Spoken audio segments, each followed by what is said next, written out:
Médina Cheikh TV, notre chaîne de lumière. Médina Cheikh TV, notre chaîne de lumière. waaye xam nga lu ma comprendre mooy pourquoi du alquran approuvé mu ngi ko def alquran moo ma astaghfiru rabbakum te ñëpp jàng nañ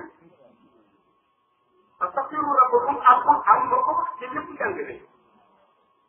alquran moo wax yaa ayyuha alladina amanu sallu alayhi wa sallimu taslima te ñëpp jàng nañ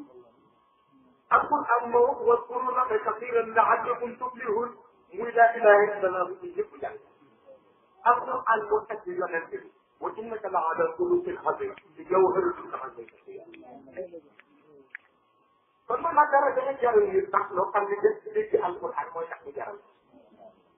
waaye jamono jóge ne ko nga fen téere ba rek boo yóbbul dañ ko jëm étage bi ci cadre boobu dañuy vivifier les lumières du chef ba nga seet ci salaatul fatiha lu tax Maodo yi sax Amadou ci daal ci indi parce que chef dafa daan wax ni nit loo mën nga am ci jamono ak loo mën nga denc ci wàllu mbaax su fekkente ni yonent bi bokk ku mën tedd sa baax it yonent bi du ko tedd te ki mu tegoon waxu xam boobu muy gëmul ne ni yonent bi lu mu teedewul rek di baax yàlla du teedewul te yàlla lu mu teedewul kenn du dafay dëgg te lu mu fay ëllëg liggéey ci ci at mi yóbbaale ko gàtt maa lay doon parce que boo ñëwee dañ koy plan mu ni kon comme gis naa ni surtout yonent bi di julli ci moom daan ci jox nit ba jox te loo xam ni sax moom foogoon na du ko ci fekk bu yëboo rek comme ku nekk daal di koy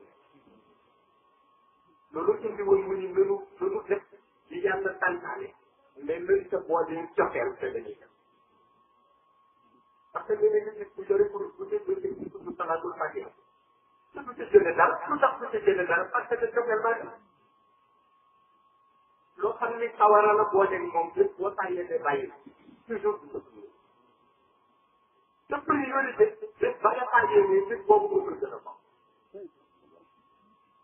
te priorité bés ba nga tàyyee nii bés boobu moo koy gën a baax loolu la toog ci daal di waxoon il faut ngeen topp yonent bi yaatal seen xol ci moom ba mu fees te dellu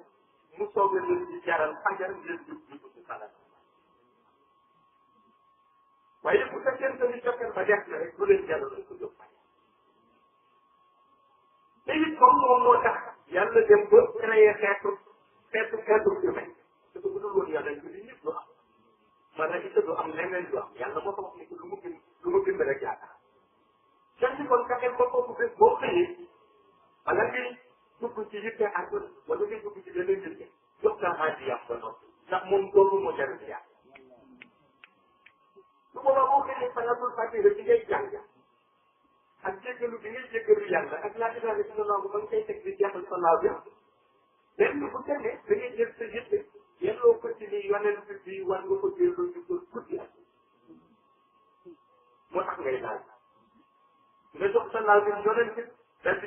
jël sa wëri def ci diwaanu Mawlaay Cheikh Ahmad Tidiane def ci diwaanu jeex ba jeexal sax nga soogay nag jublu ci sa yitte bopp ci sa biir priorité yàlla yi tànn naa tey Médina Cheikh TV bërëbu leer bërëbu Cheikh Tidiane Chérif mi nu jox Seydi Mouhamed El Cheikh sang bi di fi jàngale di fi seddale leer yi moom Mawlaaya Seydi Mouhamed El Cheikh sunu yaakaar